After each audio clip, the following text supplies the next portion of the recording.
things. I think of like faith-based prayer and answered prayer, and people being healed through the laying on of hands and prayer, and you can't point your finger at how it happened.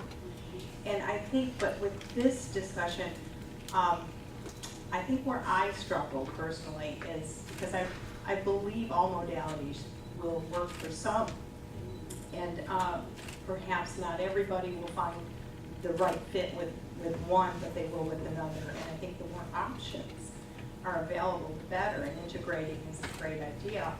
I just think that, well, with regard to getting these things integrated to where insurance companies will pay for them, we have to think about, well, are these in the textbooks, even in the biomedical textbooks, the talk or the discussion in there about meridian and what is it?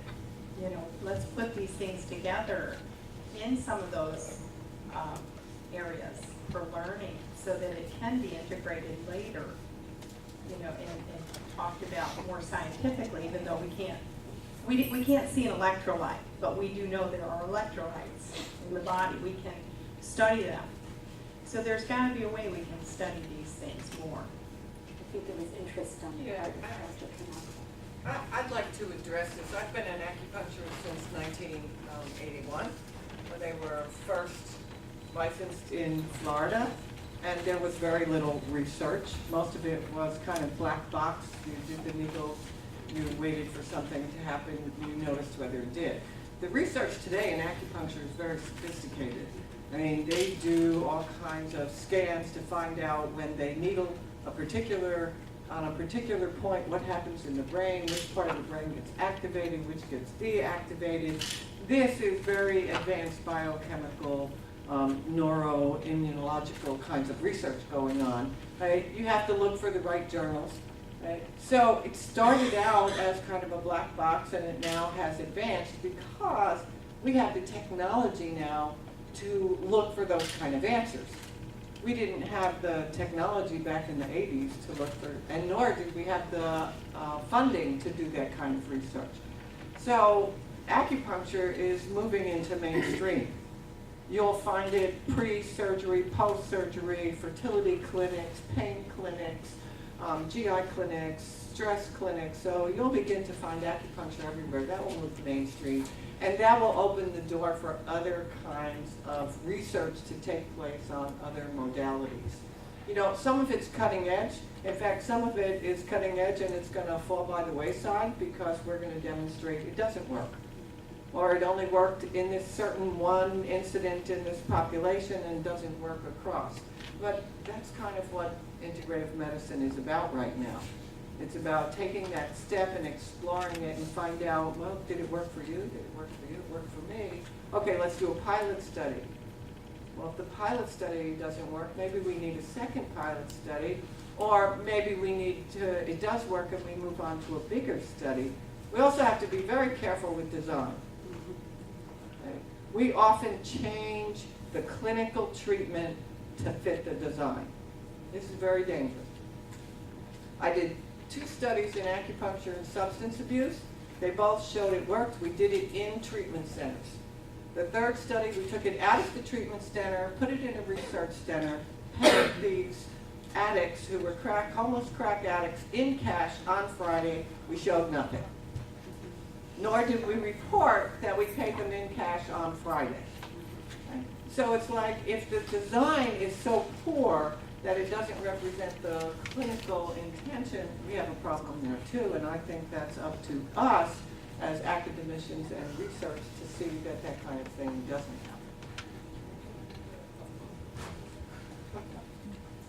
happen. Another question. I just want to make another comment very, very quickly, and I'll wait on the mic. I'm a good scientist. I just want to speak to your point. The idea that beliefs and belief systems influence health outcomes is not new. That's not new. Health belief model is as old as time itself. And I think it's important, exactly to your point, to utilize what we do have to sort of provide a little traction for those of us who are not as forward thinking. as we may be, to introduce this idea with some of the classical things that have made, that have been standing the test of time. So you may say or create a research project that says, well, the foundation and framework for this particular research project deals with the health belief model that has been used for blah, blah, blah, blah, blah. And so now we're going to use this particular modality, be it acupuncture or Reiki or the things that we are looking at now, for those who believe that certain things may provide them with, superlative health outcomes. Why not? So I think the key is, again, utilizing what is available, but applying it in a very new and unique way so that it's palatable to the old school epidemiologists, but pertinent to what's happening right now. So that's a possibility as well. I'd like to turn it to the panel and know that. I think too, when we look at that, Each one when we look at integrative healthcare, and we look at the integrative paradigm, picking up from holistic care, which is body, mind, spirit, we look at moving forward to integrative with body, mind, spirit encircled by community. And I think culture within the community has a huge impact on the central part of the triangle of body, mind, spirit, and what modalities are used. And I think too, we have to look at the challenge from Nicole when she asked, what should nursing do and what could nursing do, and how can we move forward looking at appropriate tools to measure some of these things. I think that is a big challenge, and I think we're positioned to do that with the NINR, the National Institute of Nursing Research, in tandem with NCAN, the National Center for Complementary and Alternative Medicine, which is part of NIH. I think we need to look at, as nurses, what are appropriate questions we need to be asked, and what are we asking of the medical and healthcare nursing communities? How could we develop an appropriate tool? I think from an interdisciplinary standpoint, with nursing being the foundation, and also look at then what Susan's talking about is the new roles emerging in nursing and how they can be functional. And taking it a step further and also playing a little bit of devil's advocate, years and years and years of anecdotal evidence that we have, anecdotal reports about certain modalities, do they then become a culmination of qualitative data? Could we look at that from a qualitative standpoint? So that's a question in a devil's advocate standpoint of how we can look at some of this anecdotal stuff that's coming in. Also, I think that while we're doing the research on individual modalities, all the studies show that in a true integrative model, it's a collaborative team of one individual that is experiencing several different modalities, and that is the most effective for having a team approach, and I think that's really the emerging model in integrative care. And there's a model that, if I can share, one of the nurses at one of the Bravewell collaborative medical centers in New York sent me, and it's a holistic nurse's role in radiation oncology. And they are doing qualitative and quantitative research, looking at side effects of chemo and radiation, some very specific ones like dry mouth for head and neck radiation, and seeing incredible results that in the medical literature said basically that once you had this, that was just a side effect, live with it kind of thing. And so there really is now, and this is just one center, where they do Reiki, they use acupuncture, they do holistic assessments, and they really work with the individual with psychotherapy and stress reduction in family and community. And it's a very wonderful model. And they're coming out with, they've gotten several different funding grants to really document this as the future of oncology. And it's a wonderful field to look at, to see that once people get the medical treatment, how do we work to really alleviate the side effects and improve long-term survivorship. So I think that's an interesting field to really look at across different health settings and how that's working, because I think the research is just starting to come out. And I know there's a lot of discussion in the scientific community, as you've alluded to, in our audience members about, what is the value. Maria, I have a question for you. Is there something, what would you say to members of the scientific community about that don't value the evidence? Both about this. You have to turn to respectable institutions like Duke, MD Anderson, Johns Hopkins, and among others, and they do have an integrative medicine department with many of the modalities, you know, biofield medicine, which is the energy medicine, nutrition, herbal, you know, herbs from the Orient, and looking at them and knowing that they have implemented it in their way of treating patients should say it all.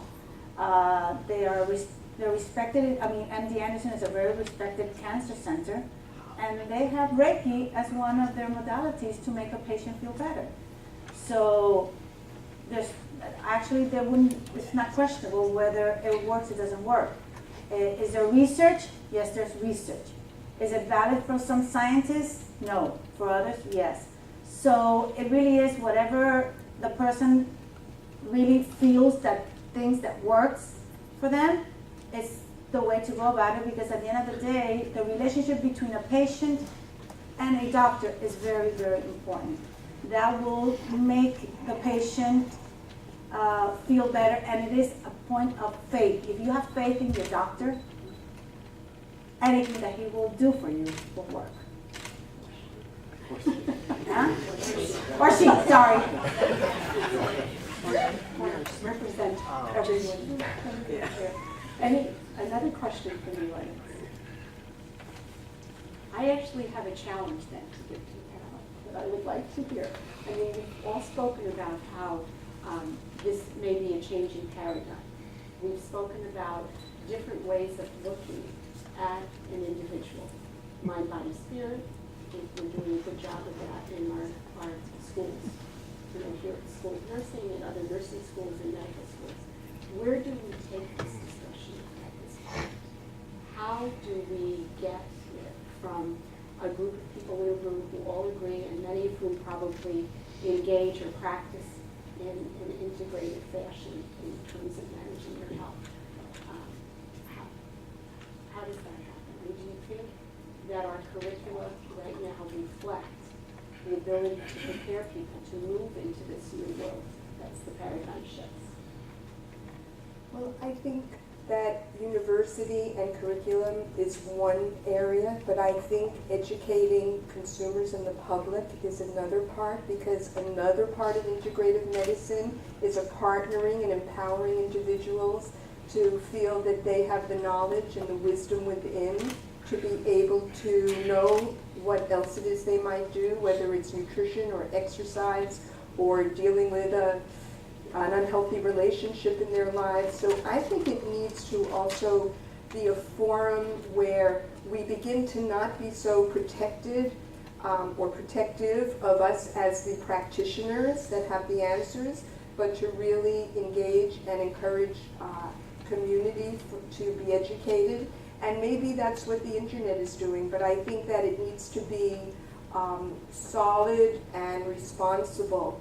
But again, I have to say that this is where nurses, which are, you know, tenfold greater, or I don't know how many more than physicians in most communities in our culture and in other parts of the world, that nurses have the kind of knowledge through education that they could then educate communities, so then they could take that into their families and continue that.